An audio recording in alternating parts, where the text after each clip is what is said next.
രക്തബന്ധമുള്ളവർ തമ്മിലുള്ള പ്രണയവും രതിയുമൊക്കെ സ്വാഭാവികമാണ് എന്ന് തോന്നിപ്പിക്കുന്ന തരത്തിലുള്ള ഒരുപാട് വാർത്തകൾ അടിക്കടി പുറത്തു വന്നുകൊണ്ടേയിരിക്കുകയാണ്.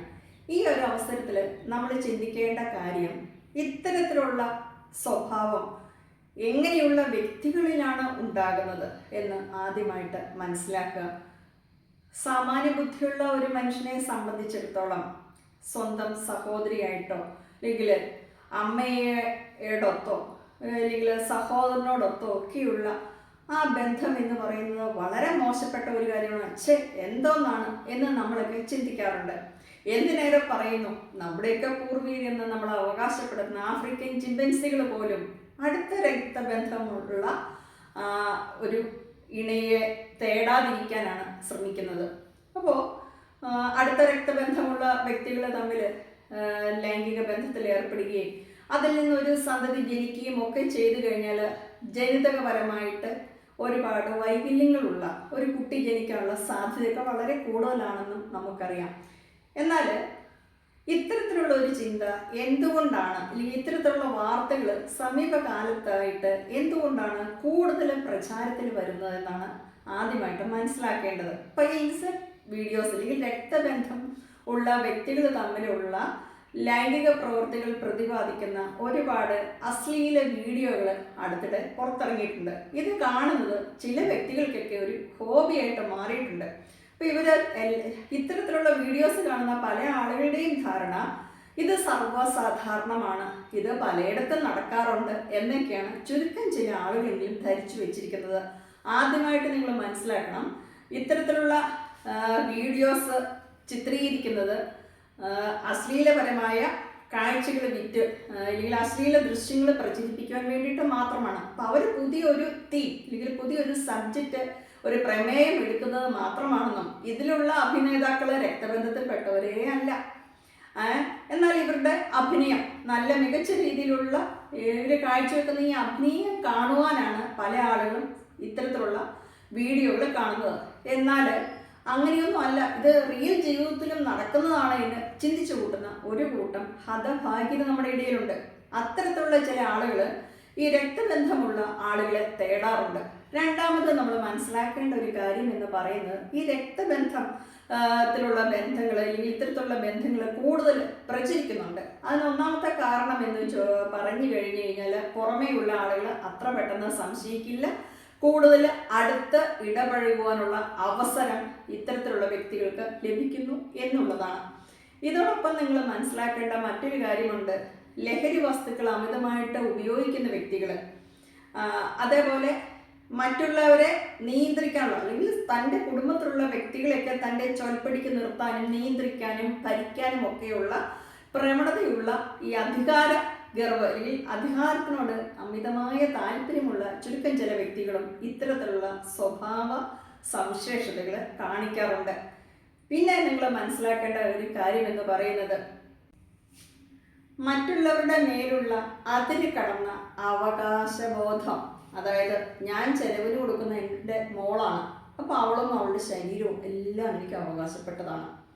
ചില ആൺമക്കളെ ചിന്തിക്കുന്നില്ല, ഭർത്താവ് മരിച്ചു, എനിക്ക് അച്ഛൻ മരിച്ചു, എൻ്റെ അമ്മയെ സംരക്ഷിക്കുന്നത് ഞാനാ, അപ്പോൾ അമ്മ എൻ്റെ ഇഷ്ടത്തിന് നിൽക്കേണ്ടവളാണ്, അമ്മയും അമ്മയുടെ ചിന്തയും ശരീരവും എല്ലാം എനിക്ക് മാത്രം സ്വന്തപ്പെട്ടതാണ്. ഇങ്ങനത്തെയുള്ള ചില പൊസസീവ് മൈൻഡ്, പ്രത്യേകിച്ച് അതിന് കടന്ന അവകാശബോധം. ഇനി നിങ്ങൾ മനസ്സിലാക്കേണ്ട കാര്യം, ഈ സമൂഹത്തിന് ചില നിയമങ്ങളൊക്കെ ഉണ്ട്. അതായത് നമ്മുടെ രാഷ്ട്രത്തിൻ്റെ നിയമങ്ങൾ, സമൂഹത്തിൻ്റെ നിയമങ്ങൾ, ഇതിനെയൊക്കെ എതിർക്കാനുള്ള പ്രവണതയുള്ള ചില വ്യക്തികളുണ്ട്. ഇതാണ് ഇത്തരക്കാരുടെ ഏറ്റവും വലിയ പ്രത്യേകത. അതായത് ഒരു കാര്യം ചെയ്യരുതെന്ന നിയമം അനുശാസിക്കുന്നത് ചെയ്യാനുള്ള അതിര് കടന്ന പ്രവണത. ഇപ്പം അങ്ങോട്ട് നോക്കരുത് എന്ന് പറഞ്ഞാൽ, ഒരു 10 മിനിറ്റത്തേക്ക് നീ ഇന്ന കാര്യം ചെയ്തതെന്നൊരു കുട്ടിയോട് പറഞ്ഞു കഴിഞ്ഞാൽ, ഇല്ലെങ്കിൽ നീ 10 മിനിറ്റ് TV കാണണ്ട എന്ന് പറഞ്ഞാൽ ആ 10 മിനിറ്റ് എങ്ങനെയും TV കാണാനുള്ള ഒരു ടെൻഡൻസി ഇങ്ങനെ വർദ്ധിച്ചുകൊണ്ടേയിരിക്കും. ഈ സമാനമായ രീതിയിൽ നമ്മുടെ സമൂഹം അനുശാസിക്കുന്ന, നിയമം അനുശാസിക്കുന്ന, ചെയ്യരുത് എന്ന് പറയുന്ന കാര്യങ്ങൾ ചെയ്യാനുള്ള ഒരു ടെൻഡൻസി എല്ലാ വ്യക്തികളിലുമുണ്ട്. ചിലർക്ക് അനിയന്ത്രിതമായ ഒരു പ്രവണതയുണ്ട്. ഇത്തരത്തിലുള്ള ആളുകളും ഈ സമാനമായ കുറ്റകൃത്യങ്ങളിൽ ഏർപ്പെടാറുണ്ട്. അതായത് ചെയ്യരുതെന്ന് പറഞ്ഞാൽ അവർക്ക് ചെയ്താലേ ഉറക്കം വരും. ഇത് ഇത്തരക്കാരുടെ ഒരു മറ്റ് പ്രത്യേകതയാണ്. അതുപോലെ തന്നെ ചുരുക്കം ചില വ്യക്തികളുടെ ഒരു പ്രശ്നം എന്ന് പറയുന്നത് സുന്ദരിയായ തൻ്റെ കസിനെ കാണുമ്പോൾ അല്ലെങ്കിൽ കൗമാര കാലഘട്ടത്തിലോ യൗവനത്തിലേക്കൊക്കെ ഊന്നിയ സുന്ദരികളായ കസിൻസിനെ കാണുമ്പോൾ അവരുടെ ശരീരത്തിൻ്റെ ഭംഗിയൊക്കെ കാണുമ്പോൾ അറിയാതെ അങ്ങ് മോഹിച്ചു പോകും. അല്ലെങ്കിൽ ഏതെങ്കിലും കണ്ട സിനിമയിലെ ചില സീനുകൾ ഓർമ്മ വരുന്നു, അല്ലെങ്കിൽ പോൺ സൈറ്റിലെ കണ്ട വീഡിയോസ് ഓർമ്മ വരുന്നു. അപ്പോൾ അവരുടെയൊക്കെ മനസ്സിലോട്ട് ഈ ചിന്ത വരിക, ഓ അവളുമായിട്ട് എങ്ങനെ ആയാലെന്ത്, അല്ലെങ്കിൽ അവളെ കാണുമ്പോഴൊക്കെ ഈ അടിക്കടി ഇത്തരത്തിലുള്ള ഒരു ചിന്ത ചുരുക്കം ചില മനുഷ്യരുടെയൊക്കെ മനസ്സിലേക്ക് വരാറുണ്ട്. സമാനമായ രീതിയിൽ കസിൻസ് ആയിട്ടുള്ള ആൺകുട്ടികളെ കാണുമ്പോൾ അല്ലെങ്കിൽ അടുത്ത ബന്ധത്തിലുള്ള വ്യക്തികളെയൊക്കെ കാണുമ്പോൾ ചുരുക്കം ചില ആളുകളുടെയൊക്കെ മനസ്സിൽ ഇത്തരത്തിലുള്ള ചിന്ത വരാറുണ്ട്. അത് നിഷേധിച്ചിട്ടൊരു കാര്യമില്ല. പക്ഷേ നമ്മൾ മനസ്സിലാക്കേണ്ട ഒരു കാര്യമുണ്ട്, ഇത്തരത്തിലുള്ള ഫാൻറ്റസികളും ചിന്തകളൊക്കെ നമ്മുടെയൊക്കെ മനസ്സിലുണ്ടാകുന്ന സ്വാഭാവികമാണ്. കാരണം നമ്മളൊക്കെ മനുഷ്യരാണ്. ഏതെങ്കിലുമൊക്കെ ഒരു നിമിഷത്തിൽ അതിര് കടന്ന ചില ചിന്തകൾ വന്നു പോകാം. പക്ഷേ ഇത് ചെയ്യാൻ പാടില്ല എന്നും സമൂഹം വിലക്കിയിട്ടുള്ളതാണ് എന്നും ഒക്കെയുള്ള ആ ഒരു ചിന്ത നമ്മുടെ മനസ്സിൽ കൃത്യമായിട്ടുണ്ടാണ്. ഒരു തവണ മനസ്സിൽ ചിന്ത വന്നു പോയത് കൊണ്ട് ഇനി അവളെ മോഹിക്കണം, അല്ലെങ്കിൽ ആ ഒരു വ്യക്തിയുടെ ഒപ്പം ഇത്തരത്തിലുള്ള ഒരു കാര്യം ചെയ്യണം എന്ന് അടിക്കടി ചിന്തിച്ചുകൊണ്ടിരിക്കുകയും ആ ഒരു കാര്യം ചെയ്യാനുള്ള സാഹചര്യം ബോധപൂർവമോ അല്ലെങ്കിൽ ഏതെങ്കിലുമൊക്കെ തരത്തിൽ സൃഷ്ടിച്ചെടുക്കുകയോ ചെയ്യുക, ഇത് വലിയൊരു തെറ്റാണ്. അപ്പം നിങ്ങൾക്ക് ആരോടെങ്കിലുമൊക്കെ ഒരു താല്പര്യം അങ്ങനെ അറിയാതെ തോന്നിപ്പോയി, അല്ലെങ്കിൽ നിങ്ങളുടെ തന്നെ വീട്ടിലുള്ള സഹോദരിയാകാം, അല്ലെങ്കിൽ ചിലപ്പോൾ നിങ്ങളുടെ പെങ്ങന്മാരൊക്കെ കുളിക്കുന്ന ബൈ ചാൻസ് കണ്ടിട്ടുള്ള സഹോദരന്മാരുണ്ടാവാം. ഇങ്ങനെയുള്ള സാഹചര്യത്തിൽ ചിലപ്പോൾ നിങ്ങൾക്കൊന്ന് തോന്നിപ്പോകാം, നിങ്ങളുടെ സഹോദരി സുന്ദരിയായ സഹോദരിയാണ്, അല്ലെങ്കിൽ അവിടെ നഗ്നമായ ശരീരമൊക്കെ കണ്ടിട്ടുണ്ടെങ്കിൽ ചിലപ്പോൾ തോന്നിപ്പോകാം. പക്ഷേ അതൊരു തെറ്റല്ല.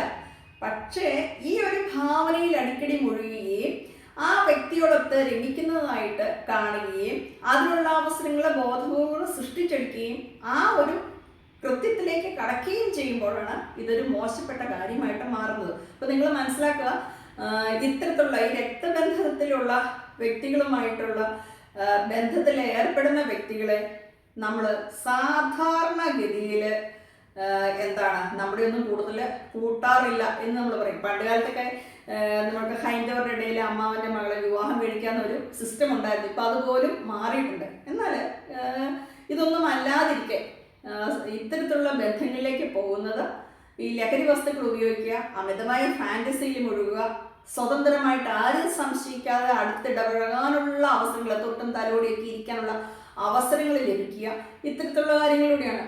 അതുപോലെ ഏറ്റവും പുതിയ റിപ്പോർട്ടുകൾ വന്നിരിക്കുന്നത് കൂടെ നിങ്ങൾ മനസ്സിലാക്കണം. ചെറിയ കുട്ടികളെ, സ്ത്രീയോ പുരുഷനോ അല്ലെങ്കിൽ ആൺകുട്ടിയോ പെൺകുട്ടിയോ ആവട്ടെ, ഇവരെ ഏറ്റവും കൂടുതൽ ലൈംഗികമായിട്ട് ദുരുപയോഗിക്കുന്ന വ്യക്തികൾ എന്ന് പറയുന്നത് തന്നെ കുടുംബത്തിലുള്ള കസിൻസ് തന്നെയാണ്. അതായത് അടുത്ത രക്തബന്ധത്തിലുള്ള ആളുകളാണ്. അപ്പം ഇതിൽ നിന്ന് നിങ്ങൾ കൃത്യമായിട്ട് മനസ്സിലാക്കുക, നിയമത്തെ വെല്ലുവിളിക്കാനുള്ള അക്രമാസക്തമായ ചിന്തകളുള്ള, എന്തിനെ എതിർക്കാനുള്ള പ്രവണതയുള്ള, നിഷേധ ചിന്തയുള്ള വ്യക്തികളിലാണ് ഇത്തരത്തിലുള്ള ഒരു സ്വഭാവത്തിൻ്റെ ഉള്ള സാധ്യത വളരെ കൂടുതൽ. അപ്പം ഇത്തരത്തിലുള്ള സ്വഭാവ സവിശേഷതകൾ നിങ്ങൾക്ക് ആർക്കെങ്കിലും ഉണ്ടെങ്കിൽ നിങ്ങൾ കൃത്യമായിട്ട് ഇതിനെ മനസ്സിലാക്കുക. അത്തരക്കാരിൽ നിന്ന് മാന്യമായ അകലം പാലിക്കാൻ ബാക്കിയുള്ളവർ ഓർമ്മിക്കുവാനായിട്ട് ശ്രദ്ധിക്കുക.